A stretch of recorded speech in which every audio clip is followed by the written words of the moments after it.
Okay, welcome back. Sorry we're starting a little bit late tonight. I had to delay the stream by about 15 minutes uh, because of work stuff. This guy I work for, he's a complete flake. I've never met a bigger flake in my life. He calls me at like 9:45 p.m. and says, because I have to work Saturday, right? So he says, "Oh, I've got the information for Saturday. Call me back in 20 minutes and I'll give it to you." So I call him back in 20 minutes and he says, "Call me back in 10 minutes." So I have to delay the stream 15 minutes. I gotta wait to make this. I gotta wait for this fucking call. And he does this to me every time. It's like, why can't you, one, have the information when you call me the fucking first time, and two, call me during normal work hours? It's just. Oh, Christ. Ugh. Forget about all that.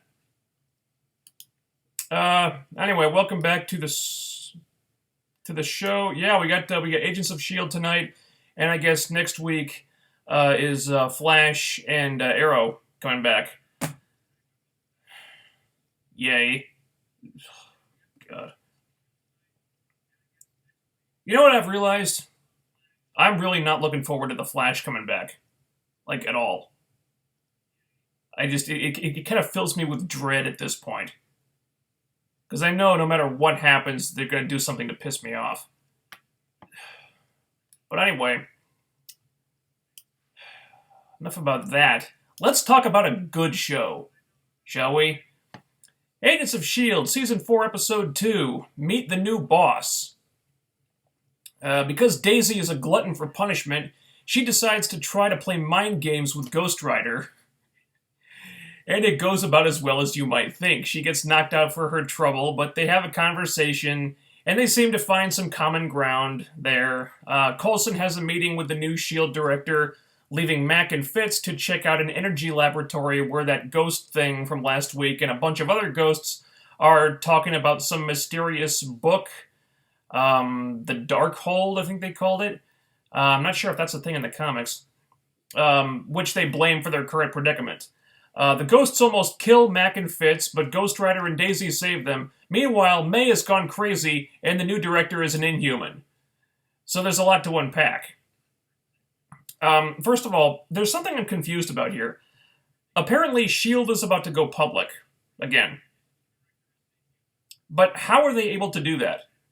I thought S.H.I.E.L.D. had to stay in the shadows now because if the US government acknowledged their existence, that would mean they'd be culpable in the incident last season with Bobby and Hunter and the Russians and that whole situation. I was really sick when I watched that episode, and I haven't seen it since, so maybe I missed something, and that's entirely possible. But I thought the end result was that S.H.I.E.L.D. couldn't go public now. Yeah, maybe something happened during the time jump that changed that. I don't know, but to be continued on that one. So we meet the new director this week. I don't know if he's a character from the comics or not, but he's an Inhuman. So there's that. They did answer the question of why Coulson isn't the director anymore here, which I appreciated. I'm glad they didn't drag that out forever. I thought there was going to be something like, we can't have Coulson as the director when S.H.I.E.L.D. goes public because the world thinks he's dead, which would then beg the question, why the hell don't they just reveal that he's alive and be done with it? But they kept it simple. Coulson just wants to step down because, probably because of events from last season that were weighing on him too much. Okay, that makes sense. I'm not sure what to make of the new director yet. Jason O'Mara gives a fine performance, but this guy is very different from what we're used to. I guess that's the point. He doesn't seem like a bad guy, not yet. But he's also concerned with public opinion and giving tours of the base for congressmen and stuff, while May is this close to going on a murderous rampage and Fitz and Mac are fighting ghosts. Now, he did have a point that public opinion is going to matter a great deal since they have congressional funding to maintain now, so, they need to keep certain people happy, but my guess is this guy is going to be more of a roadblock for the team to overcome than someone they can rely on to help them out all the time. That could be interesting. It's a situation the team hasn't had to deal with before, and that'll come with a new host of problems. They'll give so there's new story opportunities with that. Speaking of new problems, May completely losing her shit might be one of the most unsettling things this show has done. You know, May, the eternal stoic badass who never loses her cool, has suddenly gone fucking nuts. And it's kind of horrifying. And I love it. You know, much like Daisy, May gets glorified a lot on this show. The unstoppable fighter that no one can ever beat. You know, the secret weapon you can always count on to save the day from any threat under the sun. Well, now she's the threat. Now she's the one that needs help. You know, it's such a refreshing change. And it's such a refreshing role reversal, rather. And personally, I always find it so fascinating in stories like this when the stoic badass who's always in control no matter what suddenly loses their cool. You know, you break those walls down, and that's where the really compelling stuff happens, character-wise. Yeah, that's one of the reasons why I'm really looking forward to the show exploring the supernatural this season, because it results in stuff like this, because this is a problem that May can't really beat with her fists. You know, she can't beat it by fighting it. So you're taking May's best weapon away from her, and suddenly she's out of her comfort zone. Finally. You know? Also, it results in Daisy getting knocked down a peg, which was also really overdue. You know, she tries to take on Ghost Rider again, and again he beats her, which I love because you're taking the most glorified character on the show and putting her on the defensive, making her vulnerable for a change. Which I find so much more interesting than her just being the character that's awesome all the time. You know, since the end of last season, they really made an effort to knock Daisy off that pedestal that they put her on in the beginning. And seeing how the character reacts to that, yeah, that's how you find out what they're really made of. As for the stuff with the ghosts, you know, it's hard to form an opinion without knowing where it's going. Obviously, there's a lot of things they haven't revealed yet. So we're not really supposed to know what's going on yet, but just the novelty of them tackling ghosts as opposed to Hydra or Inhumans or technology-based threats is enough to keep my interest for now. Plus, again, it's the science versus magic element coming up again. You know, these ghosts or apparitions or whatever the hell they are, you know, were apparently being kept prisoner through technological means. And I always find it so interesting when those two avenues intersect. But somehow they all still tie back to Ghost Rider and this Darkhold thing. So it's really fun stuff, even if they haven't really gotten to the meat of it yet. I love the science versus technology stuff. I always love stories like that. Yeah, this is a cool episode. It's not as explosive as the premiere, and a lot of it is just setting up stuff to happen later. But on a serialized show, you're going to get episodes like that. And it's not a bad thing. Yeah, we got some good reveals here. They explained what the deal is with the new director right off the bat.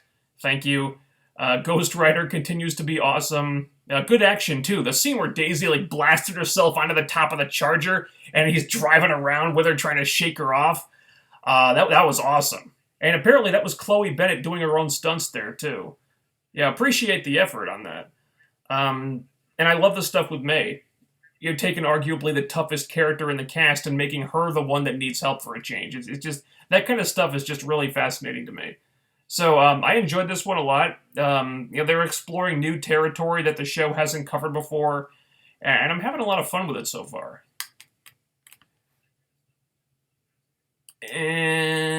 Okay, going to the chat room.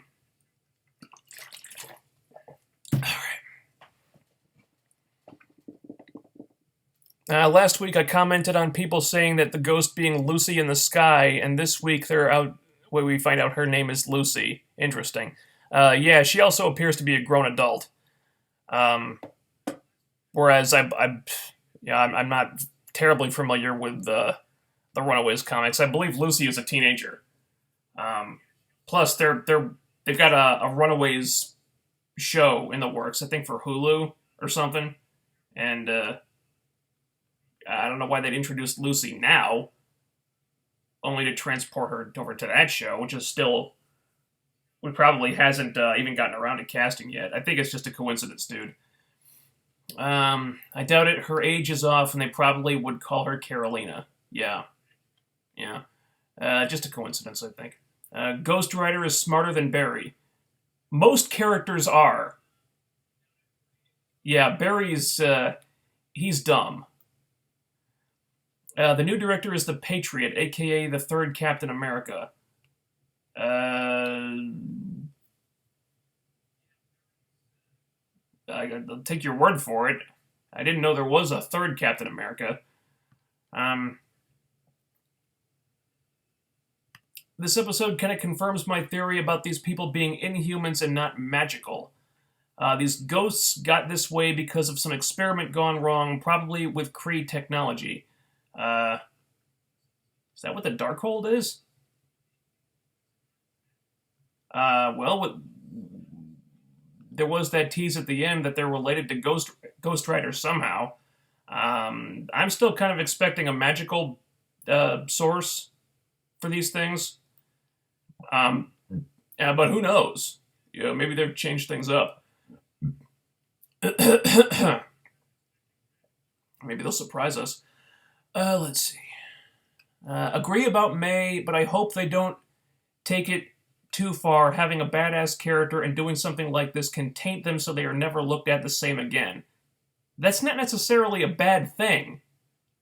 You're changing the perception of a character. That can lead to interesting story possibilities. I don't see that as a bad thing at all.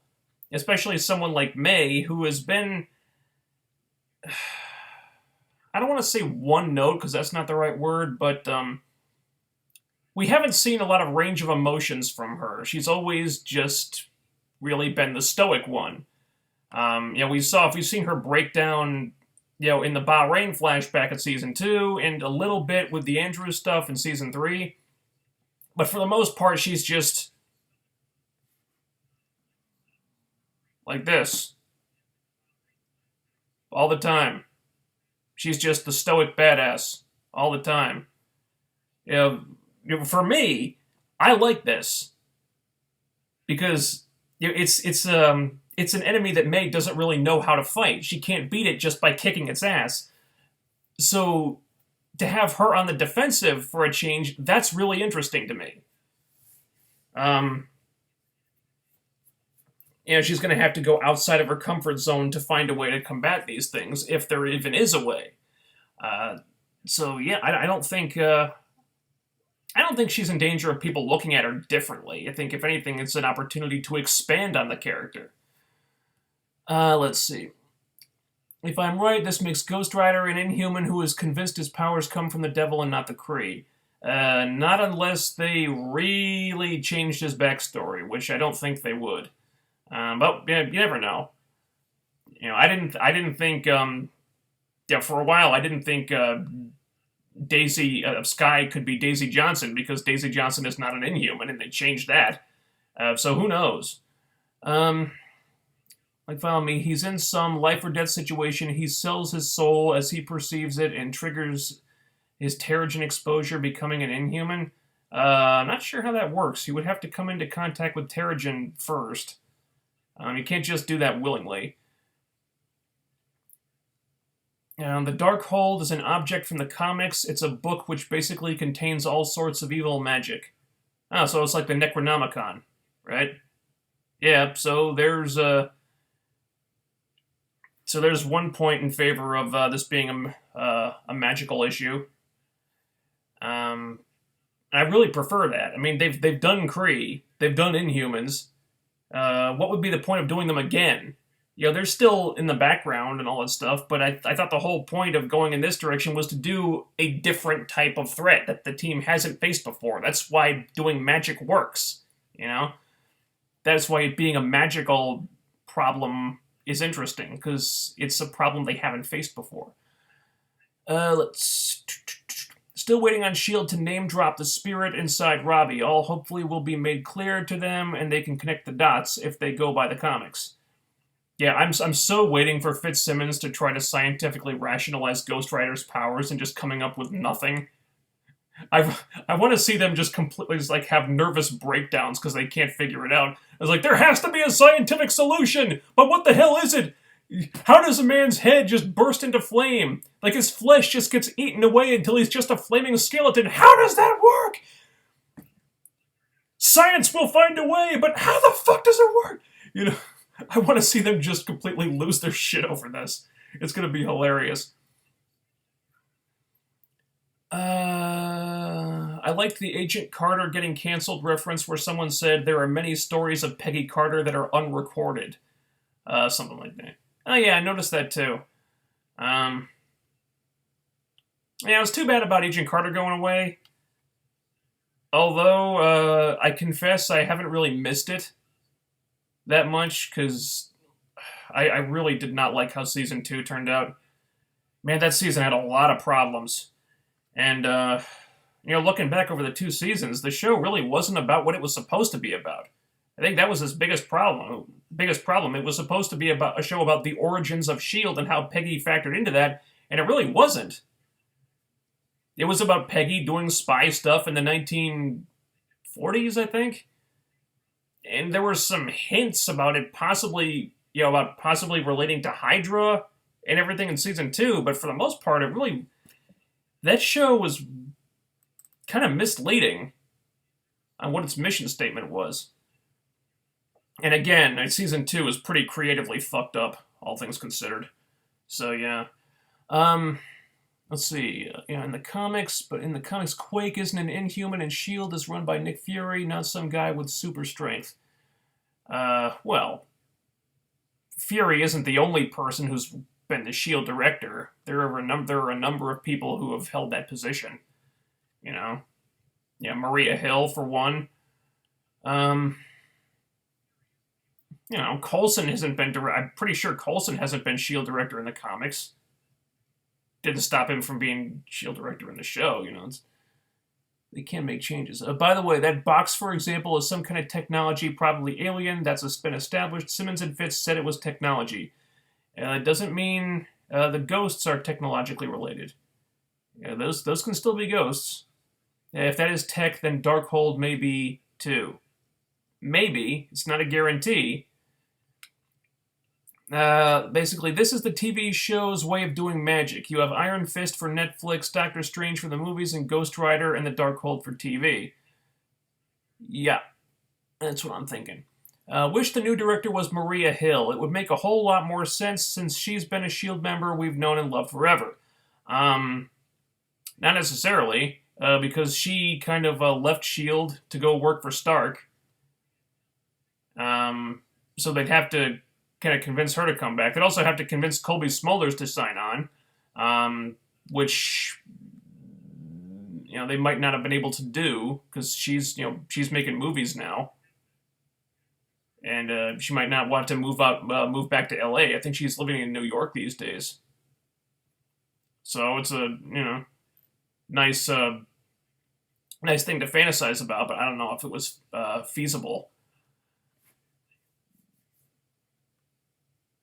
Also, I think the appeal of the new director, this Jeffrey guy, is that he's kind of an unknown commodity, and they don't trust him and his methods, and that's supposed to create drama. With Maria Hill, they know her, they trust Maria, so they can just pick up right where they left off and plow straight ahead. With this guy, they don't know what the hell his deal is, and I think that's part of the point. I like where they're going with May. It's interesting to see her express an emotion. Yeah, it is. Frankly, I thought she was an LMD in the first season. Yeah. It's nice seeing Ming-Na Wen finally get to emote a little bit, because she doesn't get the opportunity to do that very much with this character. The visual effects crew has really stepped up their game. The effects this season look amazing. Oh, yeah. I think it would be highway robbery if they didn't get another Emmy nomination for the VFX work. I mean, that sequence in the premiere with shooting the rocket at the car and then the car like flipping over and bursting into flame and everything, that was incredible. It's one of those things where how the fuck did they do that on a TV budget? I don't know. They've really stepped things up. FX looked great this season. Yeah. My best guess about this new character is he's supposed to be a new character. Some people think he's Patriot, but I don't know. Yeah, that's what I'm thinking. Could be wrong. Um, but my guess, yeah, I'm thinking he's just some new guy. Just imagine if Ghost Rider got a hold of the shotgun axe. It would become Flaming Shotgun Axe. That would be pretty cool, wouldn't it? I kind of thought he was supposed to be a robot at first, but now I don't know.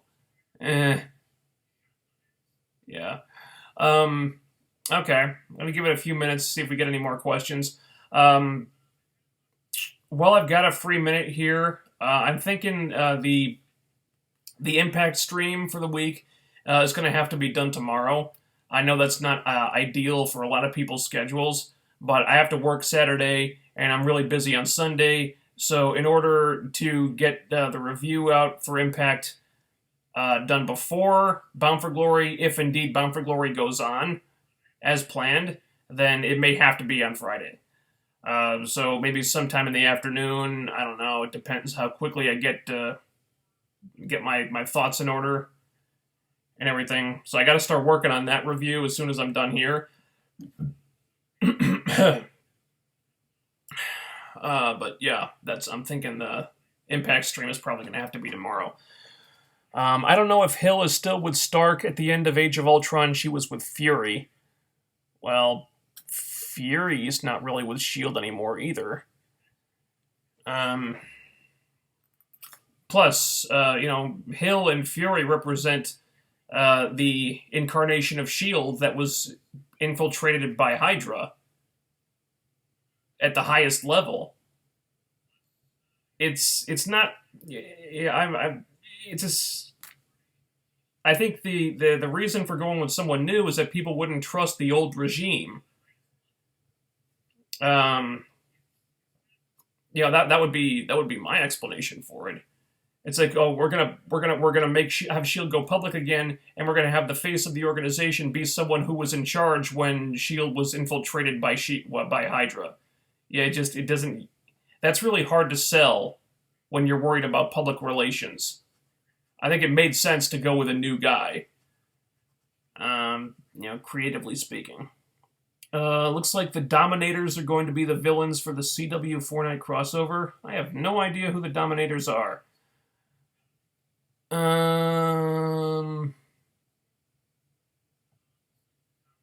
Yeah. I'm surprised no one's asked about the Wonder Woman thing yet. I noticed Wonder Woman was trending a little while ago. Clicked on that. Apparently, the writer, I think it's Greg Rucka currently. Anyway, whoever's writing the Wonder Woman comics said that Wonder Woman is bisexual now, or at least in his opinion she is, or something. I don't know. I didn't read the article. I just kind of read the tagline. But yeah, people are just freaking out about this and saying, "Oh my god, it's the greatest thing ever." Blah, blah, blah, blah. Not sure why they're so surprised. Is it? Are you really surprised? Is it really that surprising if you think about it? Wonder Woman grew up on an island, a magical island populated entirely by beautiful women.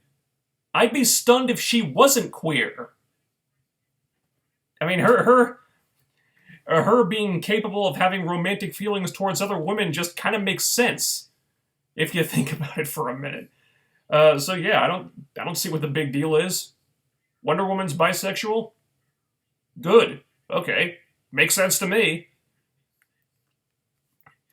To my knowledge, she hasn't displayed anything, any of behavior that would indicate that before, but 2016, different times, DC wants Wonder Woman to be bisexual. I don't see any problem with that. Wonder Woman being bisexual is okay, but they have to say bi and not gay to explain why she's fucked Superman like 99% of her life. I don't think she's done that, actually.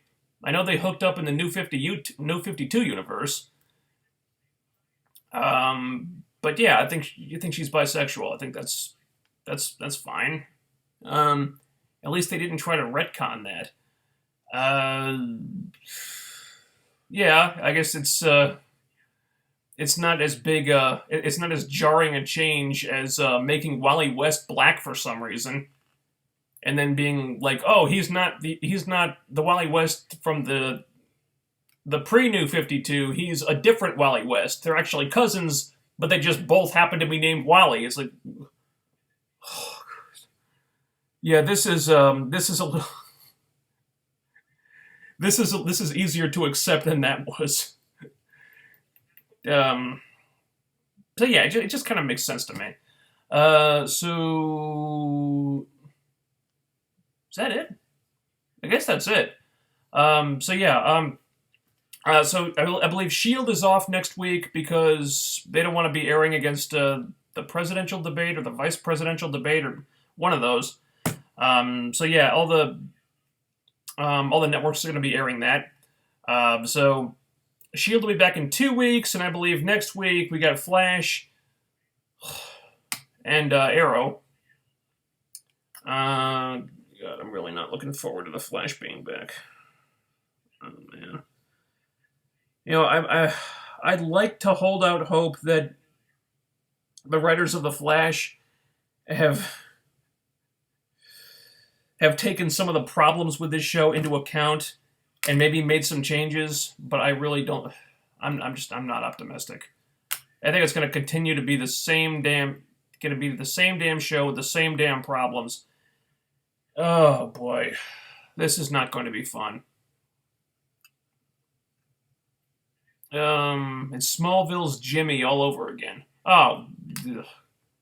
For fuck's sake, that was so fucked up.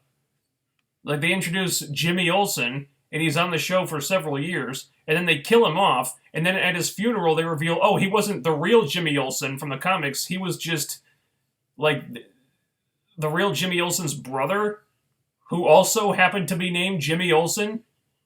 Like, these parents had 2 kids, and they named them both Jimmy Olsen.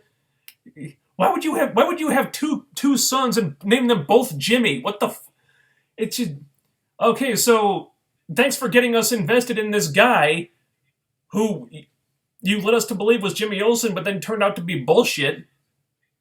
Fuck Smallville, man. That show sucked. Don't get me started. There have been multiple Cap and multiple Buckies throughout history. Multiple Buckies? Really? I know there've been I know multiple people have been Captain America. No, Winter Soldier was Cap for a while. No, Falcon is Captain America now. I think there was another one. The grandfather of that kid from the Young Avengers title. I don't know. Multiple Buckies. That's new to me.